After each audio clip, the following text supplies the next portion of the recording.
Good morning to all of you.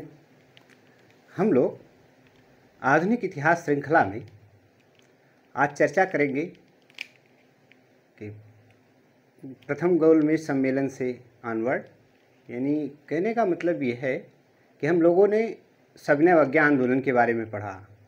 अच्छा, अंग्रेज इतने धूर्त और चालाक निकले, अब देख रहे हैं कि इधर सविनय अवज्ञा आंदोलन चल गया और जो स्वराज पार्टी की मांगे थी, जब स्वराज पार्टी चुनकर गई थी तो उसने मांग रखा था कि भारतीय मुद्दों को हल करने के लिए राउंड टेबल कॉन्फ्रेंस बुलाया जाए, यानी गोलमेज सम्मेलनों का आयोजन किया जाए। और वही गोलमेज सम्मेलन का आयोजन, इसी दौरान गोलमेज सम्मेलन का आयोजन हो जाता है जिस समय हमारे यहाँ सविनय अवज्ञा आंदोलन चल रहा होता है। तो हम प्रथम गोलमेज सम्मेलन की बात करें, यानी 12 नवंबर 1930 से लेकर 13 जनवरी 1931 तक चला। यानी ये बात थोड़ा सा ध्यान रखना है, कभी कभी एग्जाम में आ जाता है कि पहला गोलमेज सम्मेलन का आयोजन कब हुआ, तो देखिए 2 वर्ष लग गए, दोनों वर्ष में चल रहा है, माने कुछ समय जो है यहाँ पे देख लीजिए 12 नवंबर 1930 और 13 जनवरी 1931, तो दोनों ईयर के कुछ अंश आते हैं। अच्छा, इस गोलमेज सम्मेलन के माध्यम से पहली बार भारतीयों को बराबरी का दर्जा मिला, यानी अब भारतीयों को भी बोलने का मौका मिला, उन्हें भी अंग्रेज़ों के सामने। तो अच्छा, होता क्या है कि इसका आयोजन जो है जेम्स पैलेस लंदन में, जेम्स वहाँ के सम्राट हुआ करते थे, उन्हीं के नाम पे जेम्स पैलेस लंदन में आयोजन होता है। और इसका उद्घाटन ब्रिटेन के सम्राट जॉर्ज पंचम ने किया। उस समय जब प्रथम गोलमेज सम्मेलन चल रहा था तो रैमजे मैकडोनाल्ड प्रधानमंत्री था और भारत का वायसराय लॉर्ड इरविन था। प्रथम गोलमेज सम्मेलन में कुल 89 सदस्यों ने हिस्सा लिया। उस 89 सदस्यों में 76 सदस्य केवल भारतीय थे। अब समझिए भारतीयों में कौन कौन था। 16 देशी रियासतें, यानी या तो उनके राजा गए थे या तो उनके प्रतिनिधि वहाँ पे गए थे। तो राजा में जैसे महाराजा गंगा सिंह थे, बीकानेर के शासक। गंगा सिंह को राजस्थान का भागीरथ भी कहा जाता है, क्योंकि गंग नहर के बारे में आप लोगों ने सुना होगा। तो इन्हें, और दूसरे राजा थे महाराजा उदयभान सिंह, ये धौलपुर रियासत के थे। और तीसरे जय सिंह अलवर के महाराजा थे। और अन्य के प्रतिनिधियों ने हिस्सा लिया, कहने का मतलब। और कौन लिया? तेज बहादुर सप्रू, मोहम्मद अली जिन्ना और डॉक्टर एम.आर. जयकर। ये हिंदू महासभा से आते थे और ये मुस्लिमों की तरफ से। और इसी तरह से दलितों का जो प्रतिनिधित्व करने गए थे डॉक्टर अंबेडकर, और एक ईसाई प्रतिनिधि गए थे जिनका नाम था केटी तैलंग। लेकिन ये असफल रहा, सांप्रदायिक मतभिन्नता के कारण ये गोलमेज सम्मेलन सफल नहीं हुआ। क्यों? इसमें कांग्रेस ने हिस्सा नहीं लिया। जो 3 गोलमेज सम्मेलन होते हैं, पहला, दूसरा, तीसरा, केवल दूसरे में कांग्रेस हिस्सा लेती है, बाकी किसी में कांग्रेस ने हिस्सा नहीं लिया। और दूसरी बात जानना है कि डॉक्टर अंबेडकर ऐसे व्यक्ति थे जो तीनों गोलमेज सम्मेलनों में हिस्सा लिए। इनको अब हुआ क्या कि वहाँ सांप्रदायिक मतभिन्नता के कारण यह गोलमेज सम्मेलन असफल रहा। और चूँकि कांग्रेस ठीक ठाक प्रतिनिधित्व करती थी भारत का, इसलिए अंग्रेज़ों ने सोचा कि बिना इस कांग्रेस के काम नहीं बनेगा। तो अब क्या होता है कि तेज बहादुर सप्रू और डॉक्टर एम.आर. जयकर के मध्यस्थता से एक प्रारूप तैयार किया जाता है जिसे दिल्ली समझौता कहा जाता है। स्थान दिल्ली था। लॉर्ड इरविन और महात्मा गांधी के बीच समझौता हुआ जिसे गांधी इरविन समझौता कहा जाता है। 5 मार्च 1931 को, ये तो 31 लग गया था, 5 मार्च 1931 को दिल्ली समझौता कहा जाता है, जिसे गांधी इरविन समझौता भी बोलते हैं। और इस समझौते का जो प्रारूप तय किया था हर्बर्ट इमर्सन ने। हर्बर्ट इमर्सन ने अब उसमें क्या किया गया था, जो सविनय अवज्ञा आंदोलन से पहले गांधी जी ने 11 सूत्री मांग रखी थी, जिसको इरविन ने अस्वीकार कर दिया था। अब अंग्रेजों को लगा कि अभी कांग्रेस नहीं भाग लेगी, तो एक प्रारूप तैयार किया। गांधी जी की 11 सूत्री मांगों में से अधिकांश मांगों को मान लिया गया, जैसे कि राजनीतिक बंदी छोड़े जाएंगे, जब्त भूमि लौटाई जाएगी, और जो तटीय क्षेत्रों में हैं उनको नमक बनाने का अधिकार मिलेगा। और इसमें कहा गया कि शांतिपूर्ण धरना का जो शर्त थी कि शांतिपूर्ण धरना का अधिकार दिया जाए, हम कि भारतीय शांतिपूर्ण धरना प्रदर्शन कर सकें। तो इस पर कांग्रेस तैयार हो गई और सविनय अवज्ञा आंदोलन स्थगित किया जाएगा और कांग्रेस द्वितीय गोलमेज सम्मेलन में हिस्सा लेगी। तो ये है गांधी इरविन पैक्ट। जब ये गांधी इरविन समझौता होता है तो सरोजिनी नायडू प्रभावित होकर गांधी और इरविन को 2 महात्मा की उपाधि देती हैं। कन्हैयालाल मणिकलाल मुंशी, जिसे KM मुंशी, जिन्होंने भारत में वन महोत्सव की शुरुआत की, तो उन्होंने इस घटना को, गांधी इरविन समझौते को युग परिवर्तनकारी घटना कहा। लेकिन एक अंग्रेज था जिसका नाम था कैंपबेल, इसने एक पुस्तक लिखी है मिशन ऑफ माउंटबेटन। उसमें इसने लिखा है कि ये जो गांधी इरविन समझौता है गांधी के लिए एक कॉन्सोलेशन प्राइज है, मतलब एक सांत्वना पुरस्कार है। तो अब गांधी इरविन समझौता हो जाता है। गांधी इरविन समझौते के बाद अब मतलब गांधी जी द्वितीय गोलमेज सम्मेलन में हिस्सा लेने के लिए तैयार हो जाते हैं। SS राजपुताना जहाज के द्वारा गांधी जी लंदन पहुंचते हैं। तो पहले इस बात को नोट कर लें, फिर हम गांधी इरविन समझौते की बातों को नोट करते हैं। नोट कर लीजिए इसे। एक बात और है कि पहले मैं किसी कहानी को बताता हूँ, आप ध्यान से सुने, उन बातों को लिखता हूँ, फिर लिखें, और यदि जो बातें आपको अस्पष्ट होती हैं उसे कमेंट में ज़रूर करें। और कमेंट आपके पढ़ने में भी मुझे आनंद आता है। कमेंट से लगता है कि आप मुझे सुन रहे हैं। और कम से कम देखते लाइक तो कर ही दीजिए। मुझे लगता है देखते ज़्यादा लोग, लाइक करते कम हैं। तो इसे या तो मतलब आप मुझे अवार्ड नहीं देना चाहते, या तो आपकी रुचि कम होती होगी, इससे लगता है। फिलहाल कोई बात नहीं, जो मेरा कर्म है मैं वो कर्म करूँगा, बाकी आप अपना कर्म करें। इसे देखते नोट कर लीजिए।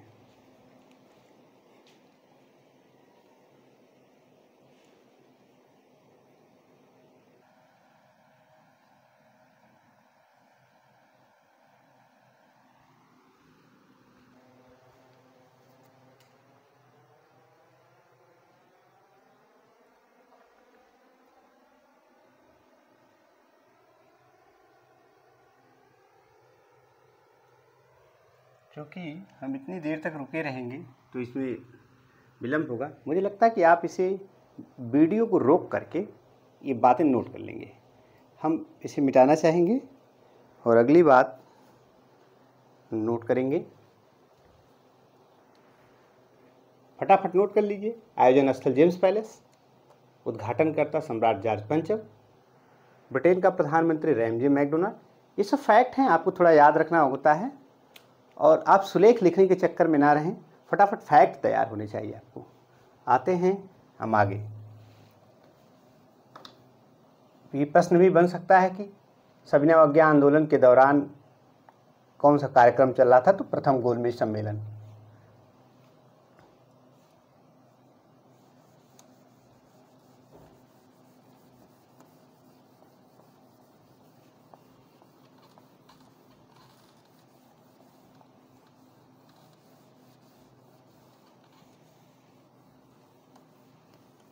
ये असफल रहा, सांप्रदायिक मतभिन्नता के कारण असफल रहा।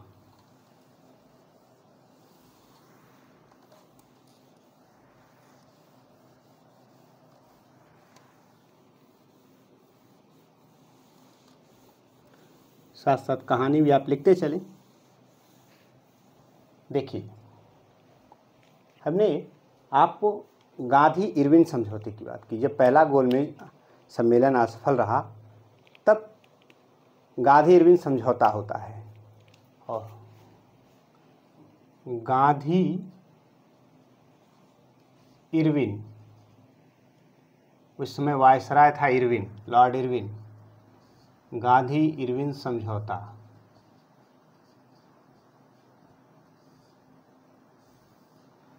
तिथि याद रखेंगे, क्योंकि आजकल जैसे प्रश्न बन रहे हैं, क्रोनोलॉजी पूछी जा रही है, कालानुक्रम।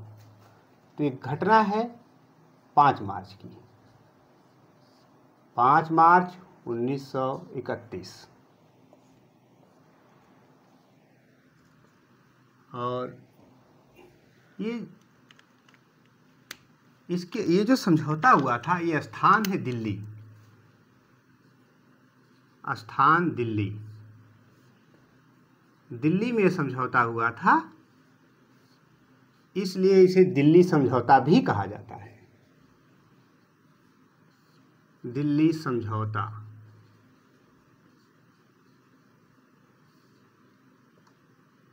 आप समझ गए दिल्ली समझौता किसे कहते हैं? गांधी इरविन समझौते को दिल्ली समझौता भी कहा जाता है। और इस समझौते के लिए मध्यस्थ बनाए गए थे गांधी जी और अंग्रेजों के बीच तेज बहादुर सप्रू व जयकर। तो जो मीडिएटर थे, मध्यस्थ,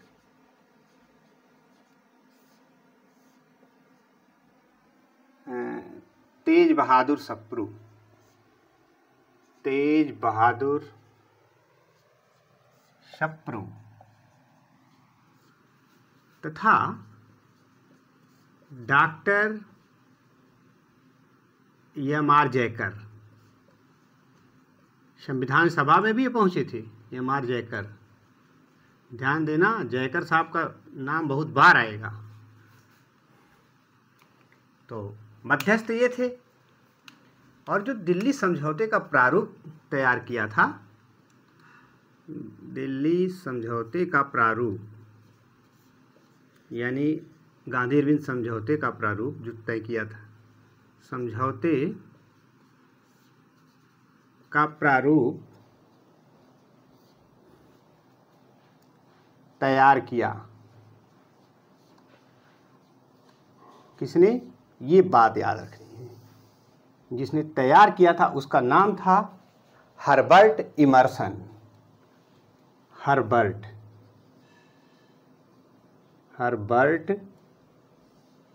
इमर्सन। ये जो ड्राफ्ट किया था इसका नाम याद रखेंगे। और इसके तहत गांधी जी की 11 सूत्री मांगों में से अधिकांश मांगें मान ली गई। इसके द्वारा गांधी जी की 11 सूत्री मांगों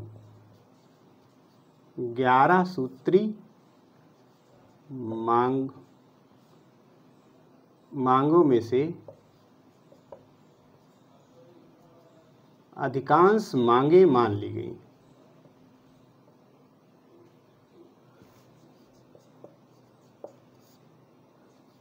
गई। घबरा गई सरकार। पहले ही अगर ये मांगे मान लेते तो सविनय अवज्ञा आंदोलन ही ना शुरू होता। तो जब देखा कि सविनय अवज्ञा आंदोलन शुरू हो गया कि अब भारतीय कंट्रोल में नहीं है, तो अंग्रेजों ने चाल चली। उसी दौरान प्रथम गोलमेज सम्मेलन बुला लिया, कांग्रेस गई नहीं। फिर क्या किया कि इनकी मध्यस्थता से दिल्ली समझौता हो जाता है। और उन मांगों में क्या क्या था, जरा उन बातों को मगर नोट कर लें। पहली बात ये थी कि मतलब दिल्ली समझौते की जो शर्त थी, मैं शर्तें लिख रहा हूँ। क्या शर्तें थी? पहली शर्त ये थी कि राजनीतिक बंदी छोड़े जाएंगे या राजनीतिक बंदी छोड़े जाएं। राजनीतिक बंदी छोड़े जाएं।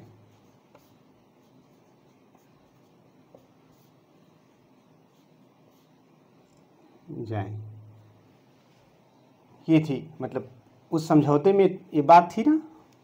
दूसरी बात ये थी कि जब्त भूमि लौटाई जाए। जब्त भूमि लौटाई जाए। जो सरकार ने भूमि जब्त कर ली थी वो लौटाई जाए। तीसरी शर्त ये थी कि जो तटीय क्षेत्रों में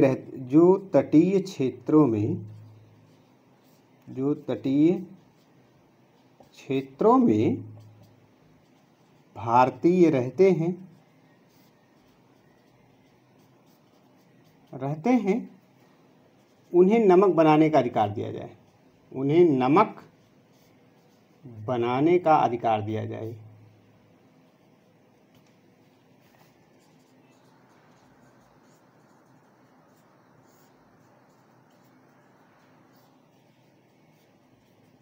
इस शर्त थी पहले ही, सबने अवज्ञा आंदोलन से पहले ही, बाद में मानते हैं। तो इसको नोट कर लें और नोट करते रहें साथ साथ। और एक लाइन यहाँ हम ऊपर से मिटा के लिखेंगे। 1 मिनट हम हट जाते हैं और फटाफट नोट कर लीजिए।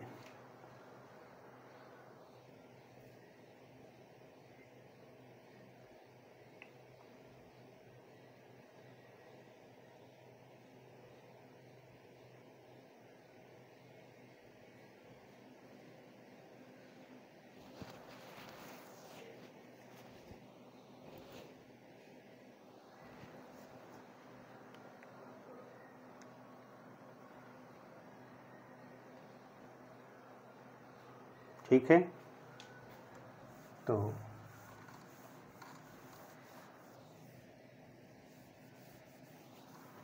चौथी शर्त थी कि शांतिपूर्ण धरना प्रदर्शन की अनुमति दी जाए। शांतिपूर्ण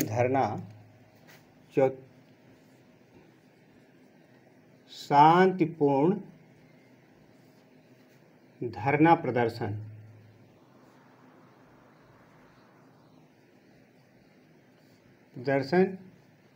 की अनुमति दी जाए।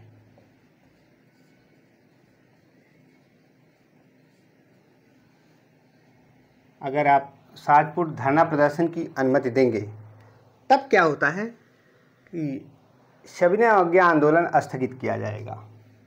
तब कांग्रेस ने कहा कि जब इन सब मांगों को आप मान लेते हैं तब हम सविनय अवज्ञा आंदोलन स्थगित करेंगे। सविनय अवज्ञा आंदोलन स्थगित किया जाए।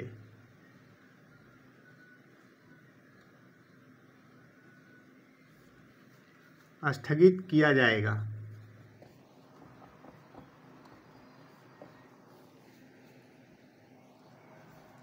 और कांग्रेस द्वितीय गोलमेज सम्मेलन में भाग लेगी। कांग्रेस द्वितीय गोलमेज सम्मेलन में भाग लेगी।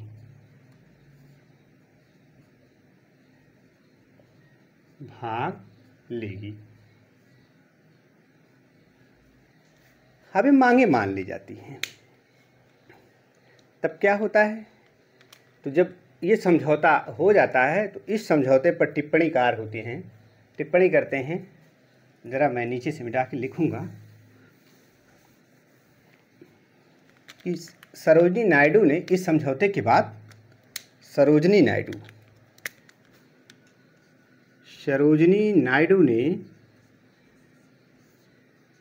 ध्यान देना, इस समझौते के बाद या इस समझौते के दौरान क्या कहा।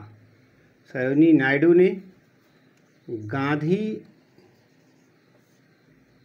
इरविन को 2 महात्मा की उपाधि दी, को 2 महात्मा कहा।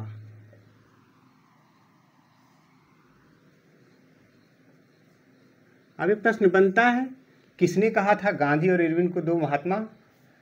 सरोजिनी नायडू ने कब कहा था? जब गांधी इरविन समझौता हुआ था। और कन्हैया लाल मणिकलाल मुंशी, यानी जिसे के.एम. मुंशी हम शार्ट में लिख दे रहे हैं, इसको युग परिवर्तनकारी घटना कहा। के.एम. मुंशी, कन्हैया लाल मणिकलाल मुंशी ने इसे युग परिवर्तनकारी घटना कहा।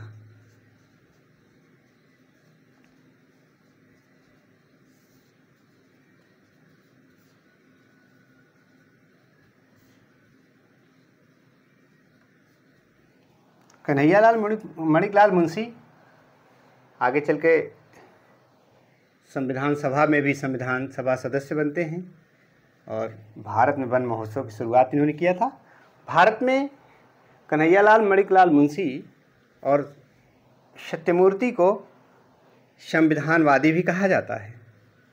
खैर, जो भी बातें हैं, और इस पे टिप्पणी करता है एक अंग्रेज जो कैंपबेल है। कैंपबेल की किताब है मिशन ऑफ माउंटबेटन, तो उसको भी लिख लेते हैं। कैंपबेल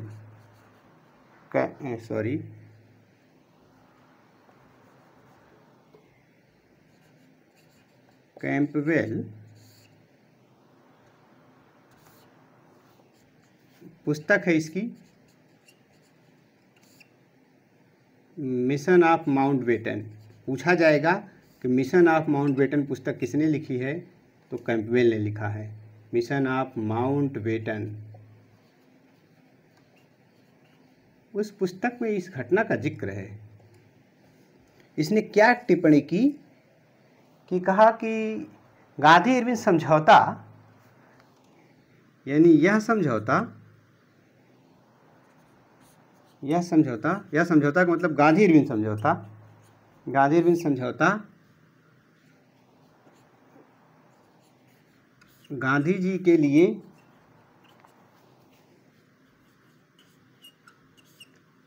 एक सांत्वना पुरस्कार है।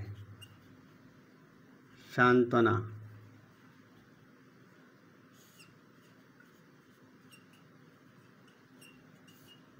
पुरस्कार है। उन्होंने कहा this is the consolation prize for Gandhi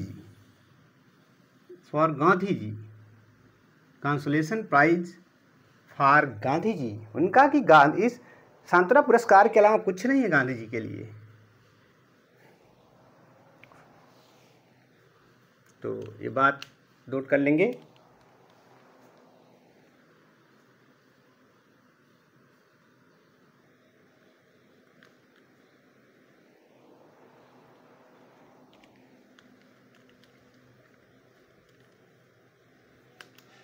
तो आप नोट कर लिए होंगे और नहीं नोट किए होंगे तो इसे रोक कर नोट कर लेंगे, क्योंकि धीरे धीरे लिख रहे हैं। लिखते समय भी आप बहुत नोट कर लेते होंगे और समय मिलता आप नोट कर लेंगे। अब क्या होता है, गांधी इरविन समझौता हो जाता है। गांधी इरविन समझौते के बाद गांधी जी यानी कांग्रेस के प्रतिनिधि के तौर पर, मतलब एक सदस्य केवल, गांधी जी द्वितीय गोलमेज सम्मेलन में हिस्सा लेने के लिए लंदन जाते हैं। गांधी जी SS राजपूताना नामक जहाज़ से लंदन पहुँचे और गोलमेज सम्मेलन में हिस्सा लिया। जब गांधी जी जाते हैं तो कुछ उनमें फैक्ट हैं, फैक्ट को थोड़ा सा हमें याद रखना पड़ता है। इस गोलमेज सम्मेलन में कुल 111 सदस्यों ने हिस्सा लिया। पहले में 89 लिए थे, दूसरे में 111, और तीसरा जब सम्मेलन होता है उसमें 46 सदस्य हिस्सा लेते हैं। हालांकि यहाँ हमारा द्वितीय गोलमेज सम्मेलन ज़्यादा महत्वपूर्ण है, क्योंकि इसी में कांग्रेस हिस्सा ले रही है। तो गांधी जी जब SS राजपूताना नामक जहाज़ से लंदन पहुँचते हैं तो वहाँ इन्हें किंग्सले पैलेस में ठहराया गया और इनकी मुलाकात ब्रिटेन के सम्राट जॉर्ज पंचम से बर्मिंघम पैलेस में होती है।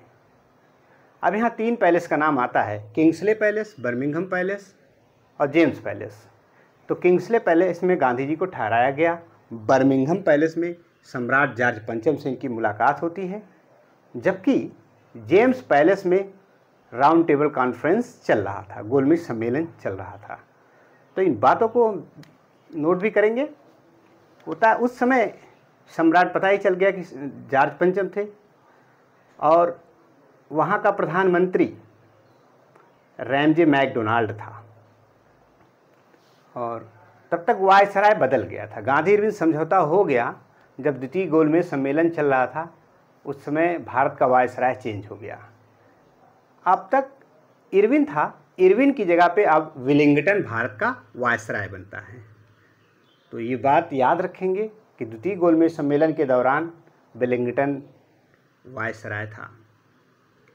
और इसके बाद जो है गांधी जी के साथ उनके निजी सचिव भी थे, जिनका नाम महादेव देसाई, और कोई कांग्रेस की तरफ से नहीं गया था, केवल गांधी जी गए थे और अपने एक निजी सचिव महादेव देसाई को लेकर गए थे।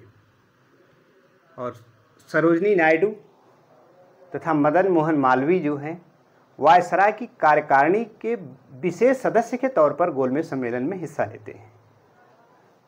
और फैक्ट की बात करें तो सरोजनी नायडू, बेगम शहबाज और सुब्बाराव 3 महिलाएं थी जो दूसरे गोलमेज सम्मेलन में हिस्सा लेने गई थी भारत से। अब गोलमेज सम्मेलन का आयोजन होता है, मोहम्मद अली जिन्ना पाकिस्तान की मांग उठाता है, और डॉक्टर अंबेडकर दलित वर्ग हित पृथक निर्वाचन मंडल की मांग करते हैं, और इस पर सहमति नहीं बनती है। गांधी जी इसे असहमत हो गए, अतः गोलमेज सम्मेलन असफल रहा।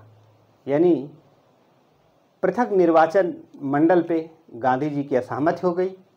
गांधी जी गोलमेज सम्मेलन छोड़कर वापस लौटने लगते हैं। तो फ्रैंक मॉरिस नामक अंग्रेज गांधी जी को अर्धनंगा फ़कीर कहा। विंस्टन चर्चिल ने गांधी जी को देशद्रोही फ़कीर कहा। इन तमाम बातों को हम नोट करेंगे। लेकिन जब गांधी जी वहाँ से लौट आते हैं, तो जब उनसे पत्रकार वगैरह पूछते हैं क्या हुआ, तो कहते हैं यद्यपि मैं असफल होकर लौटा हूँ, परंतु कांग्रेस ने जो ध्वज मुझे सौंप कर भेजा था, मैंने उस ध्वज को झुकने नहीं दिया। अब विलिंगटन चूँकि वायसराय बन जाता है, विलिंगटन ने क्या किया, जो गांधी इरविन समझौता था उसको रद्द कर दिया और गांधी जी को जेल भेज दिया। तो इन बातों को हम नोट करेंगे। तो इसको शायद आप लोगों ने नोट कर ही लिया होगा।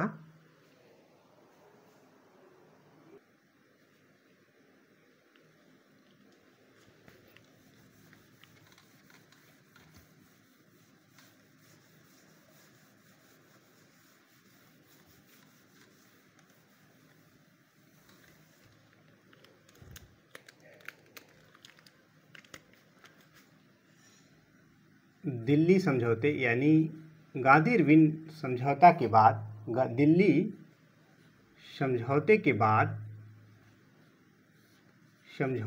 बाद कांग्रेस के एकमात्र प्रतिनिधि के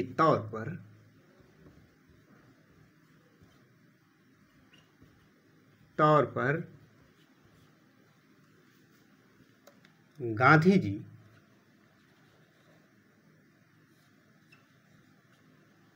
अपने निजी सचिव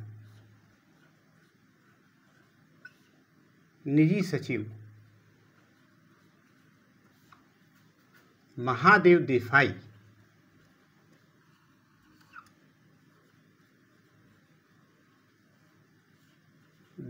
के साथ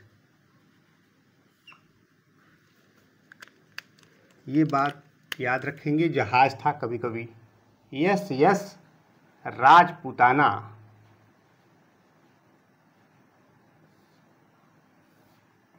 नामक जहाज से SS राजपूताना नामक जहाज से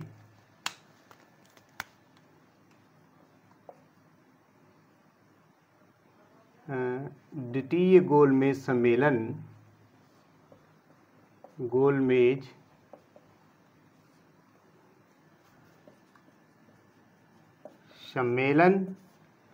में हिस्सा लेने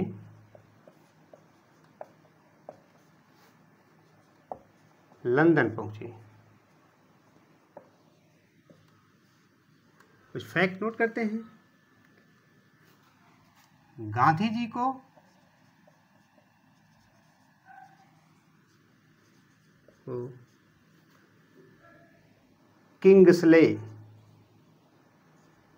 किंग्सले पैलेस में ठहराया गया।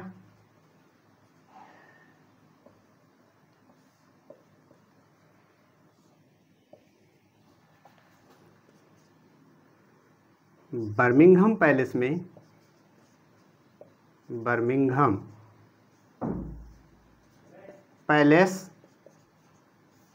में गांधी जी की मुलाकात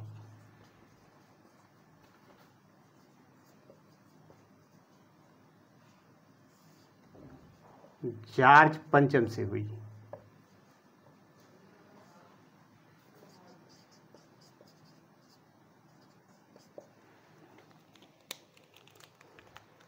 जॉर्ज पंचम से हुई। एक तो याद रखना किंग्सले पैलेस, दूसरा बर्मिंघम पैलेस।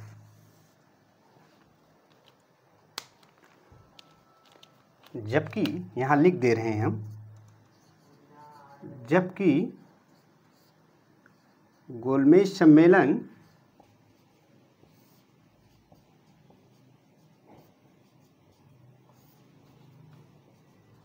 का आयोजन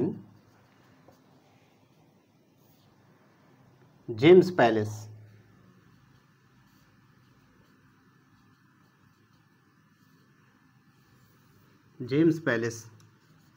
में किया गया। नोट कर लीजिए इसे।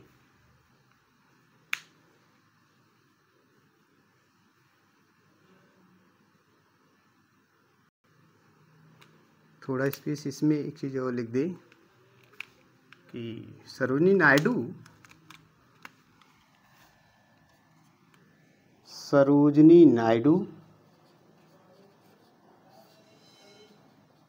जिन्हें भारत कोकिला भी कहा गया, सरोजिनी नायडू तथा मालवीय जी, यहाँ मालवीय का मतलब मदन मोहन मालवीय से है। मालवीय जी ये कांग्रेस के नहीं थे।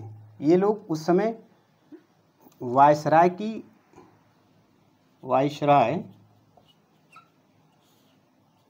कार्यकारिणी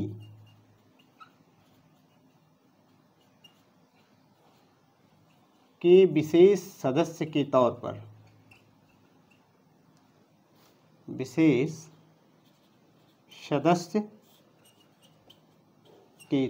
पर हिस्सा लिए। ये लोग जो हिस्सा लिए, गांधी जी और सरोजिनी नायडू और मालवीय जी, ये वायसराय की कार्यकारिणी के विशेष सदस्य के तौर पर, और कांग्रेस की तरफ से गांधी जी अकेले गए थे।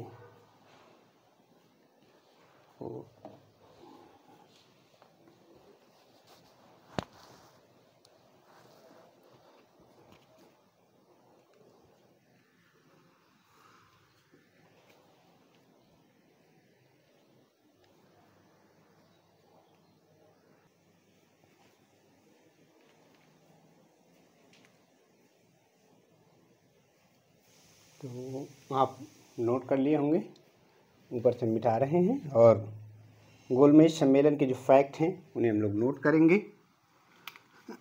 सॉरी।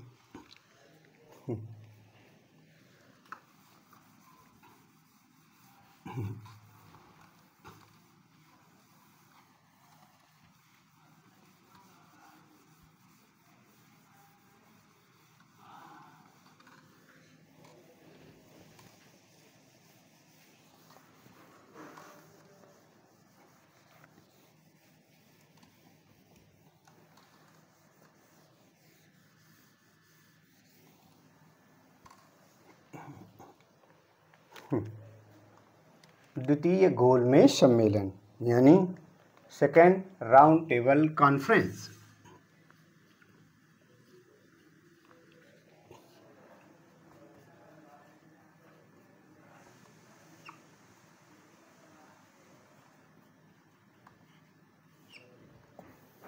इसका आयोजन हुआ था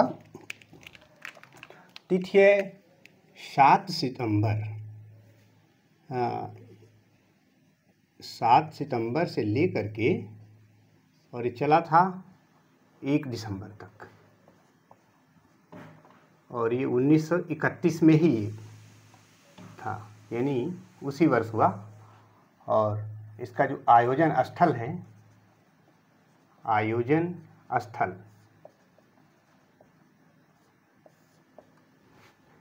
जेम्स पैलेस लंदन,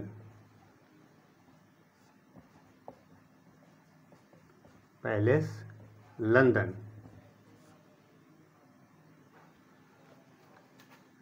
ब्रिटेन का सम्राट, उस समय ब्रिटेन का सम्राट, याद हो जाना चाहिए, इतनी बार बोल भी रहे हैं, लिख भी रहे हैं, जॉर्ज पंचम।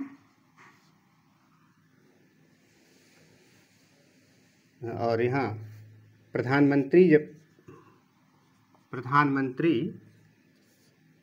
रैमजे मैकडोनाल्ड, जो पहले भी था, पहले में भी रैमजे मैकडोनाल्ड।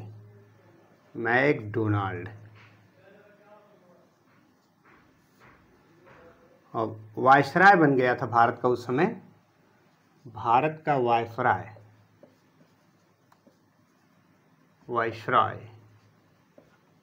भारत का वायसराय उस समय विलिंगटन हो गया था, विलिंगटन। तब तक वायसराय चेंज हो गया था, यानी इरविन की जगह कौन आ गया? विलिंगटन, लॉर्ड विलिंगटन नाम इसका। और इसमें अब यहाँ पे जब पहुँचते हैं तो कुल सदस्य जो थे, कुल 111 सदस्यों ने हिस्सा लिया, कुल 111 सदस्य। पहले में 89 सदस्यों ने हिस्सा लिया था, दूसरे गोलमेज सम्मेलन में 111 सदस्यों ने हिस्सा लिया था, और तीसरे में 46 ही लिए थे। तो सबसे अधिक इसी गोलमेज सम्मेलन में हिस्सा लिए थे लोग, जबकि कांग्रेस के केवल 1 लोग गए थे। समझिए कितना प्रभाव था कांग्रेस का उस समय।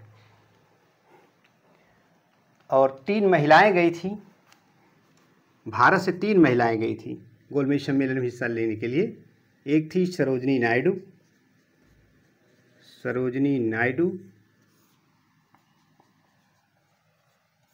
बेगम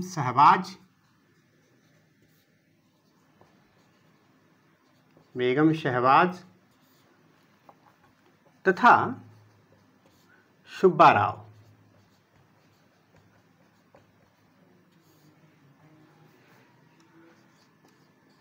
तीन महिलाएं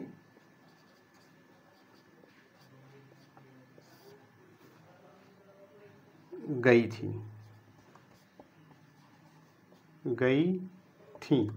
ये बात थोड़ा सा नोट कर लीजिए। ये पूछेगा कि गोलमेज सम्मेलन में भारत की तरफ से द्वितीय गोलमेज सम्मेलन में कितनी महिलाएं गई थी लंदन हिस्सा लेने के लिए।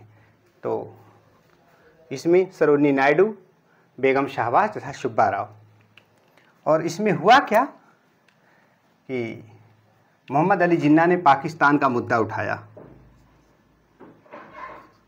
मोहम्मद अली जिन्ना ने पाकिस्तान का मुद्दा उठाया।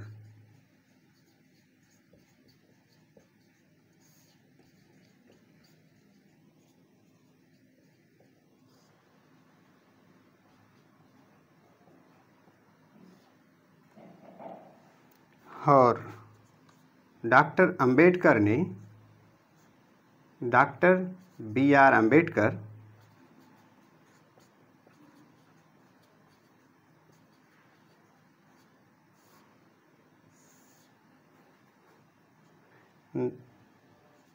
दलितों के लिए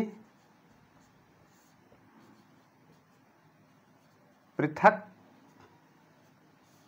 निर्वाचक या पृथक निर्वाचन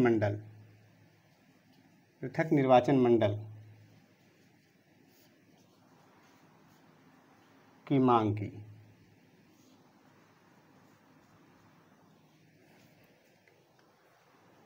जब पृथक निर्वाचक मंडल की मांग की, इस प्रकार असहमत हो गई और ये क्या हुआ, पहले की तरह ये भी असफल रहा।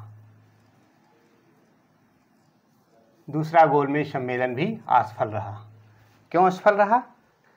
क्योंकि गांधी जी ने पृथक निर्वाचक मंडल की मांग को अस्वीकार कर दिया और गोलमेज सम्मेलन छोड़कर वापस आने लगे।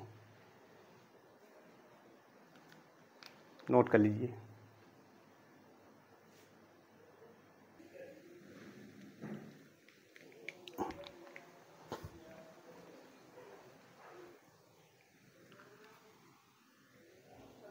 तो आप नोट कर लिए होंगे, और नहीं नोट किए होंगे तो वीडियो को पॉज करके आप नोट बना लेंगे। अब होता यह है कि जो इन्होंने पृथक निर्वाचक मंडल की मांग की, उसको गांधी जी ने अस्वीकार कर दिया और गोलमेज सम्मेलन छोड़कर वापस भारत आ गई। तो मिटाते हैं।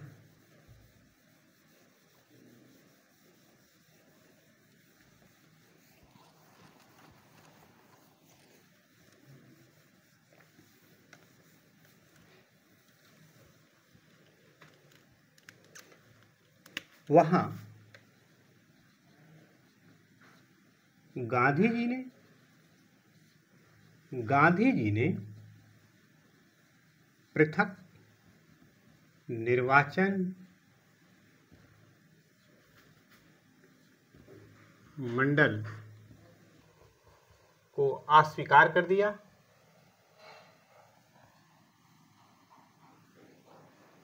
और रेंजी मैकडोनाल्ड तो चाहता ही था कि ऐसा हो, अस्वीकार कर दिया।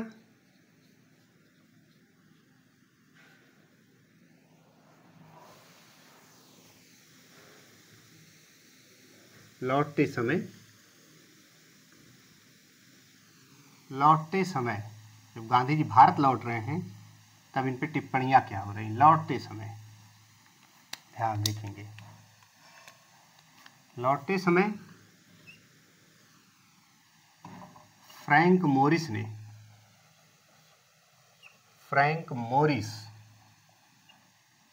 ने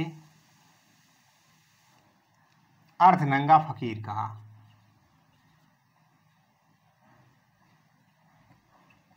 अर्धनंगा फकीर कहा।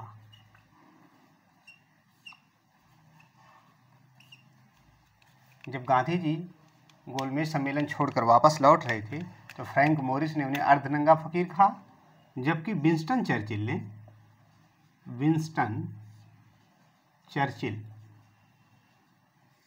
ने देशद्रोही फकीर कहा।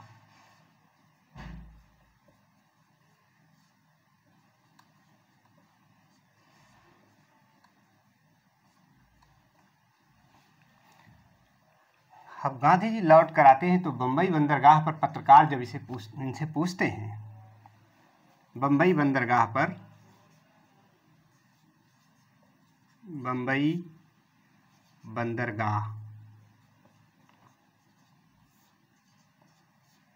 पर प्रेस वार्ता में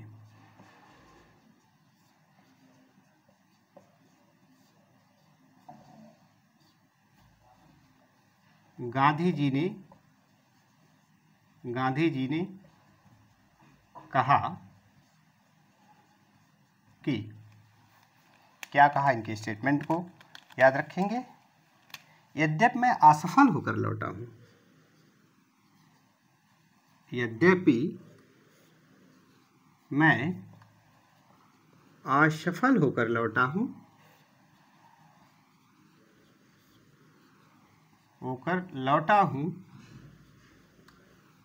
मैं तो असफल होकर लौटा हूं, परंतु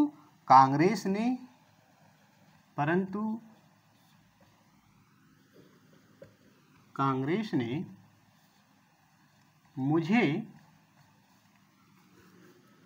जो ध्वज सौंप कर भेजा था उसे मैंने झुकने नहीं दिया।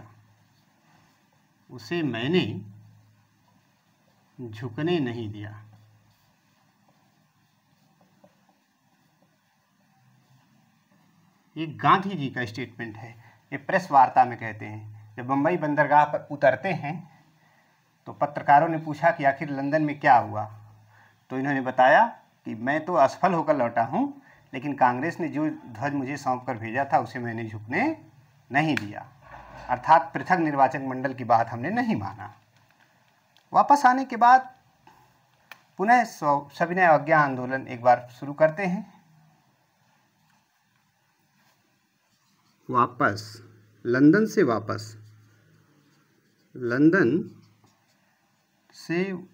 वापस आने के बाद एक बार पुनः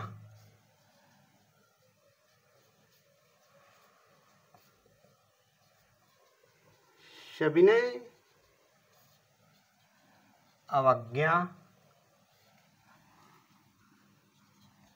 आंदोलन शुरू किए। गांधी जी जब लंदन से वापस आते हैं तो एक बार पुनः सविनय अवज्ञा आंदोलन शुरू किए। लेकिन इसको उतनी सफलता नहीं मिली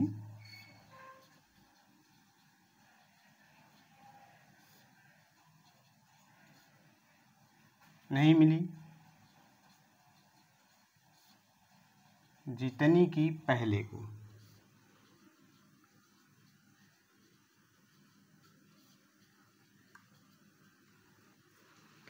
गांधी जी फिर से सविनय अवज्ञा आंदोलन शुरू करते हैं, लेकिन इसको इतनी सफलता नहीं मिली जितनी पहले को मिली थी। और वेलिंगटन ने क्या किया, गांधी इरविन समझौते को रद्द करके गांधी जी को पुणे की यरवदा जेल में भेज दिया। वेलिंगटन ने गांधी इरविन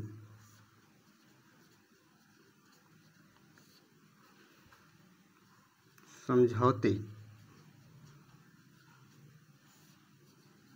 को रद्द कर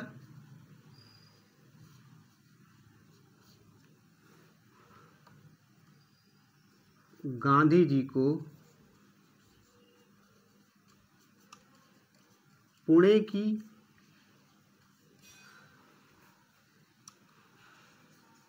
यरवदा जेल में डाल दिया। यरवदा जेल में डाल दिया।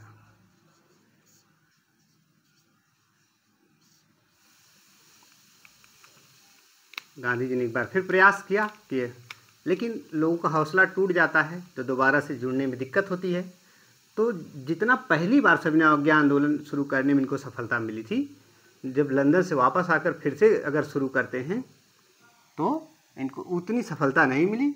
और तब चूँकि वायसराय वेलिंगटन आ गया था, इसने क्या किया, जो गांधी इरविन समझौता था उस समझौते को रद्द कर दिया और गांधी जी को पुणे की यरवदा जेल में डाल दिया। नोट कर लीजिए।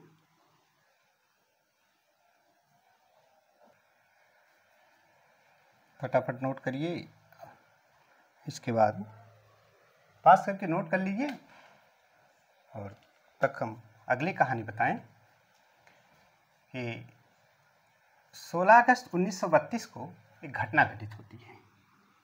ब्रिटेन का प्रधानमंत्री रैमजे मैकडोनाल्ड, इसने ब्रिटिश पार्लियामेंट में एक कानून पारित करवाया जिसे कम्युनल अवार्ड कहा गया, सांप्रदायिक पंचाट।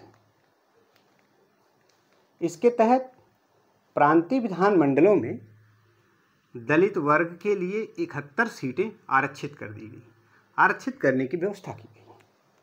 और गांधी जी इसके विरोध में पुणे की यरवदा जेल में ही थे, यानी गांधी जी पूना में ही आमरण अनशन शुरू कर देते हैं 20 सितंबर 1932 को। तो जब गांधी जी आमरण अनशन शुरू कर देते हैं, गांधी जी का मानना था कि जो सीटें आरक्षित कर रहे हैं ये हिंदू धर्म के अंतर्गत ही दलितों के लिए सीटें आरक्षित कर दीजिए, इनके लिए पृथक निर्वाचक मंडल नहीं होना चाहिए, पृथक निर्वाचन मंडल नहीं होना चाहिए। तो जब गांधी जी आमरण अनशन शुरू कर देते हैं तो डॉक्टर भीमराव अंबेडकर इसे राजनीतिक पाखंड की संज्ञा देते हैं। फिर बाद में बहुत मान मनहुअल के बाद 26 सितंबर 1932 को एक समझौता होता है डॉक्टर भीमराव अंबेडकर और गांधी जी के बीच, जिसे इतिहास में हम पूना समझौता के नाम से जानते हैं। कुछ बातें हम लोग नोट कर लेते हैं फटाफट।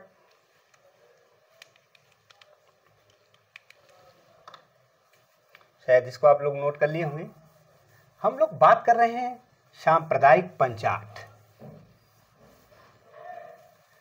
सांप्रदायिक पंचाट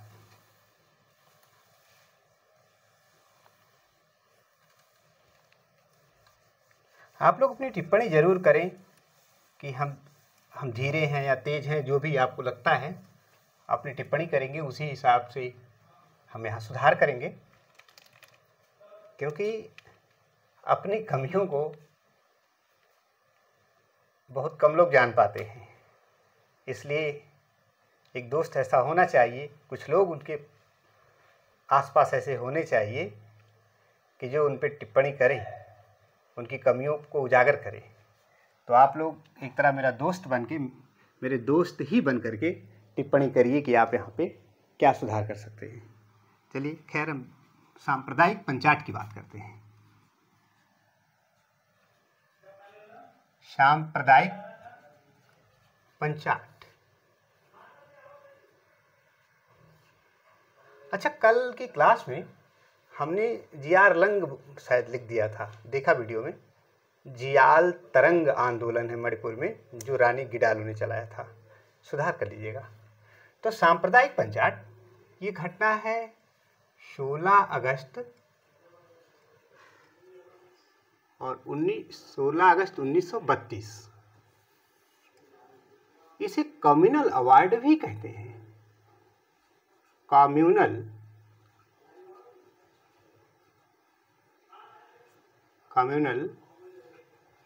अवार्ड भी कहा जाता है।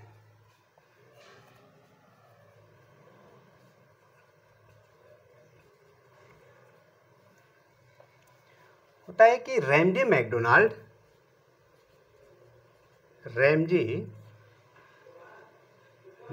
जो प्रधानमंत्री था, ये चाह रहा था, सब इसी का तो बुना हुआ था। मैकडोनाल्ड ने ब्रिटिश संसद में, ब्रिटिश पार्लियामेंट में,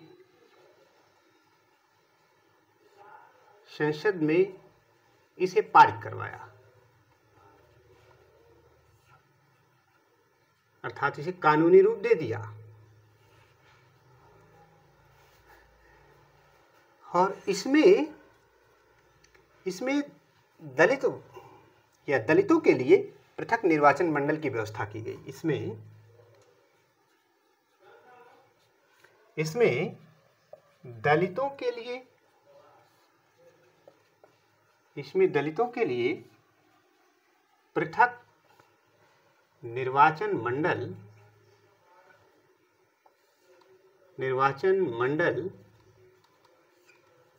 की व्यवस्था की गई, की व्यवस्था थी। इस तरह समझ लें। सांप्रदायिक पंचायत के अंतर्गत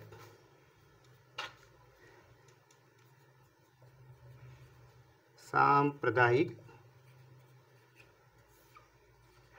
पंचायत यानी कम्युनल अवार्ड के तहत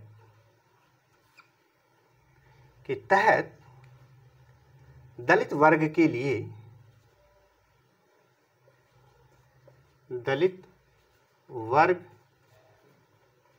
लिए प्रांतीय विधानमंडलों में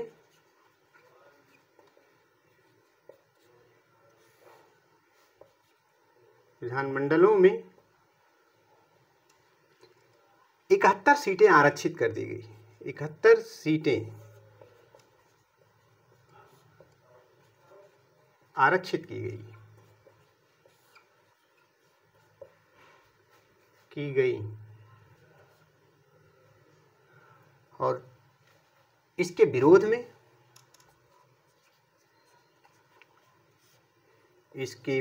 में गांधी जी ने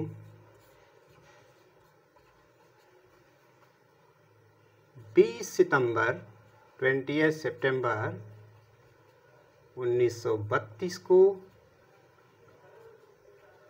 पूना में आमरण अनशन प्रारंभ कर दिया। आमरण अनशन प्रारंभ किया,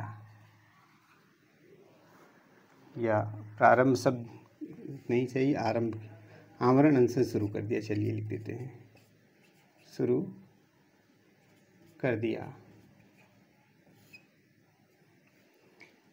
गांधी जी कहते थे कि जो दलित वर्ग है वो हिंदू धर्म के अंतर्गत ही पृथक सीटें ले। तो गांधी जी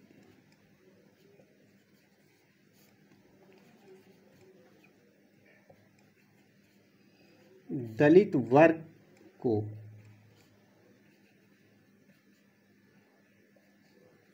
हिंदू धर्म के अंतर्गत ही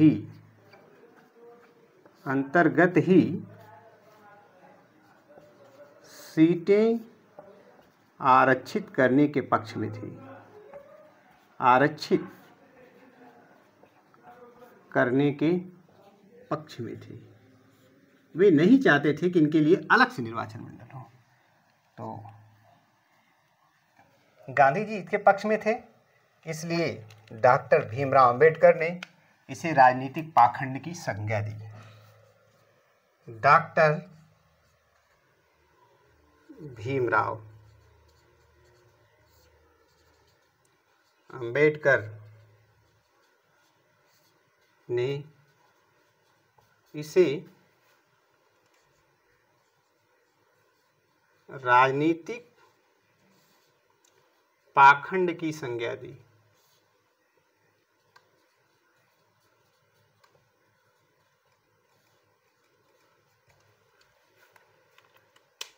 अंबेडकर साहब ने कहा ये केवल राजनीतिक पाखंड है इनका। तो इस बात को नोट कर लें आप। तिथि ये भी याद करनी है, नोट कर लीजिए इसको।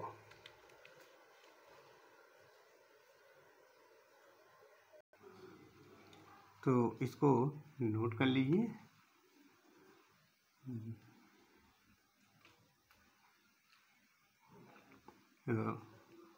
फिर इसके बाद पूना समझौते पर हम लोग आएंगे। 26 सितंबर 1932 को महात्मा गांधी और डॉक्टर भीमराव अंबेडकर के बीच समझौता होता है, जिसे पूना समझौता के नाम से जाना जाता है।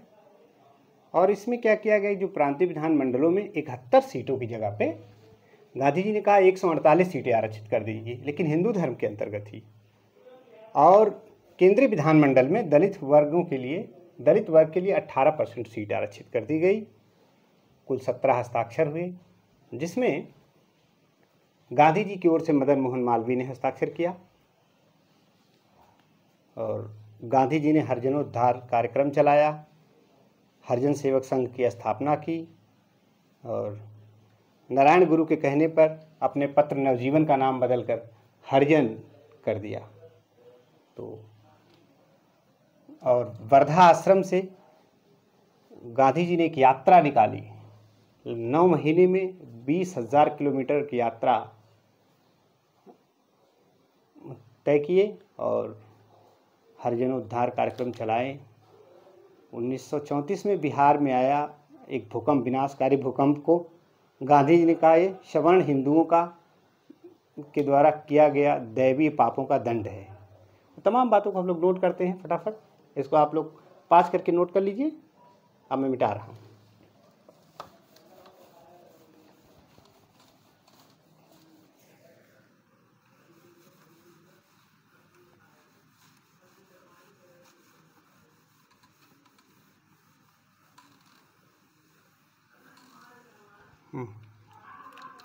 अनावश्यक ध्वनियाँ आ रही हैं।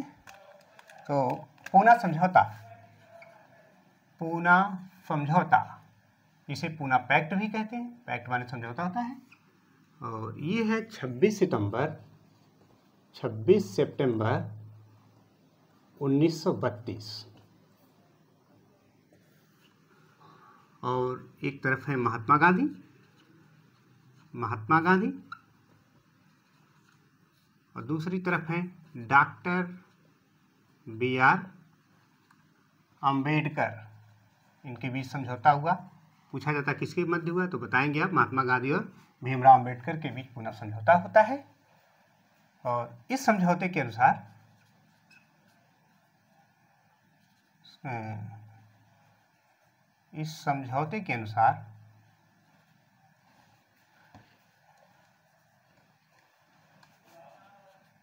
इस समझौते के अनुसार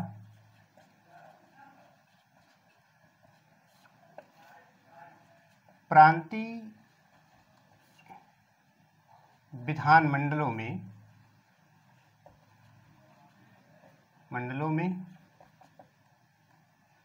71 की जगह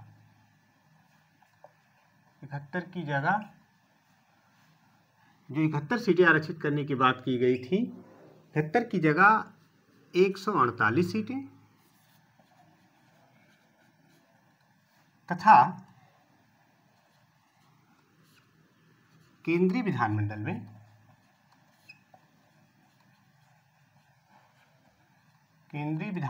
में 18% सीटें,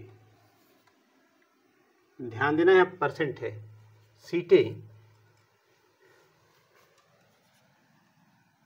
दलित वर्ग के लिए आरक्षित की गई।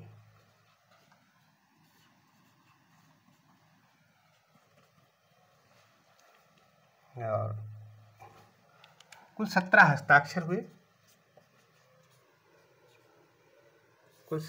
हस्ताक्षर हुए।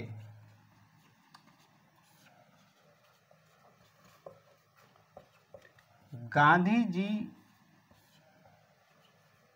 की ओर से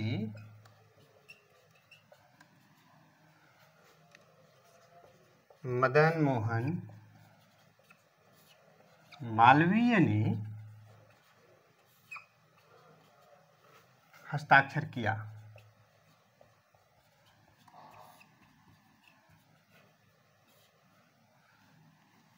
यानी पूना समझौता पे सवाल पूछा जाता है कि गांधी जी की ओर से कौन हस्ताक्षर किया, तो इनका नाम याद रखेंगे, मदन मोहन मालवीय ने किया। कुल 17 हस्ताक्षर हुए थे। और गांधी जी क्या करते हैं कि सितंबर 1932 में हरिजन सेवक संघ की स्थापना करते हैं। तो मैं यहाँ लिख दे रहा हूँ, सितंबर 1932 में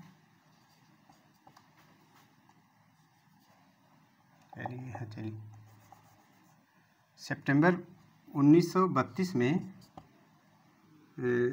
गांधी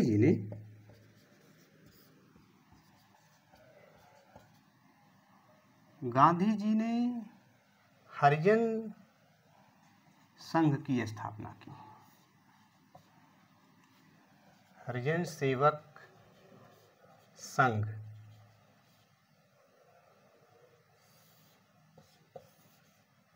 की स्थापना की।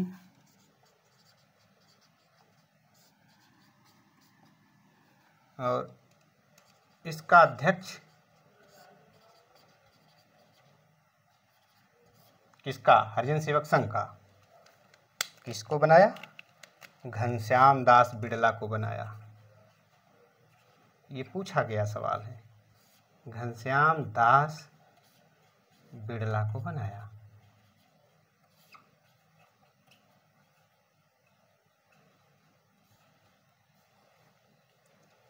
और 1933 में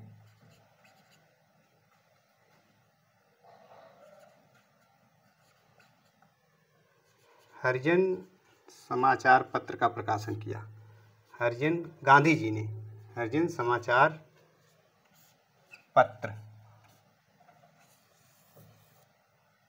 का प्रकाशन किया।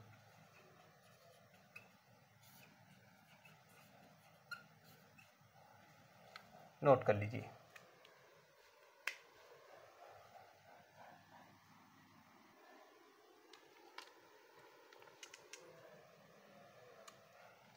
समय बचाने के लिए थोड़ा सा एक काम करें, आप इसको पाज करके नोट बना लेंगे, वीडियो रोकें और फिर नोट बना लें। तो फिर इसको आगे बढ़ाता हूँ। तो ये जो हरिजन समाचार पत्र है, पहले गांधी जी का नवजीवन था, मराठी भाषा में उसी नवजीवन का नाम बदलकर हरिजन कर दिया गया, नारायण गुरु के कहने पर। तो ऊपर से मिटा रहे हैं।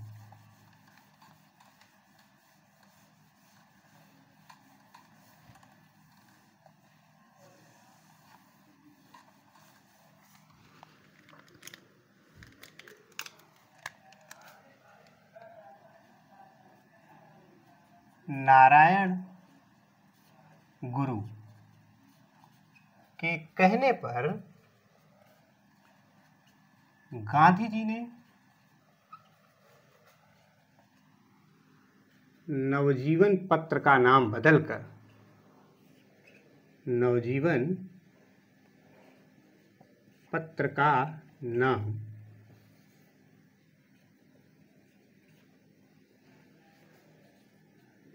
बदलकर हरिजन कर दिया।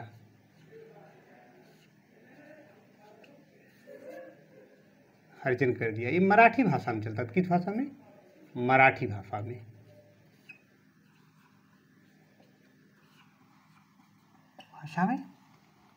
और गांधी जी ने हरिजनोद्धार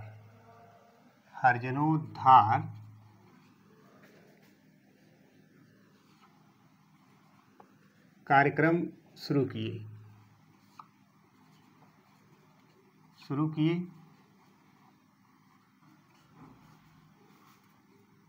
वर्धा आश्रम से, महाराष्ट्र में पड़ता है, वर्धा आश्रम से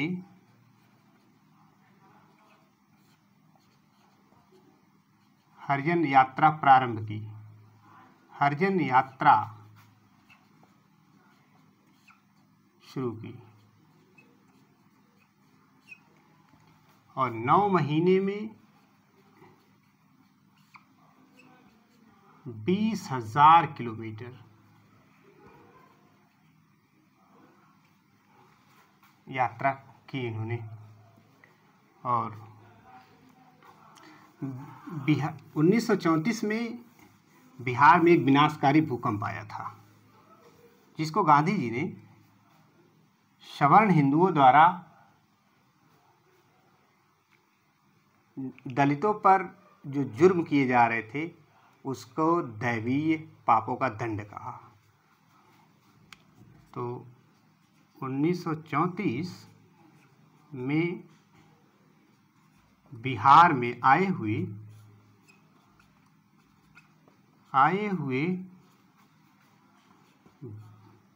विनाशकारी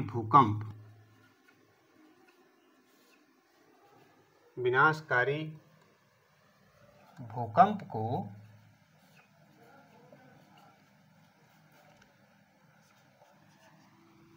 या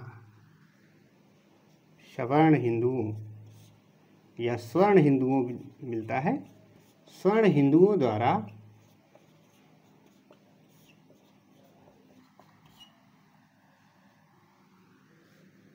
दैवीय पापों का दंड कहा।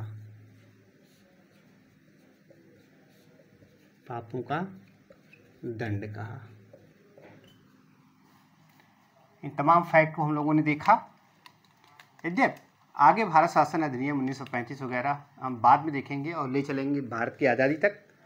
इस क्लास के बाद हम लोग अब क्रांतिकारी घटनाओं को देखेंगे। सरदार भगत सिंह और चंद्रशेखर आज़ाद, तमाम जो क्रांतिकारी घटनाओं, थोड़ा सा हम पीछे चलेंगे क्योंकि कुछ क्लास को मैंने तारतम्यता बनी रहे इसलिए उसको छोड़ दिया था। तो आज के लिए इतना ही। आपका समय शुभ हो, फिर मिलेंगे अगली क्लास में।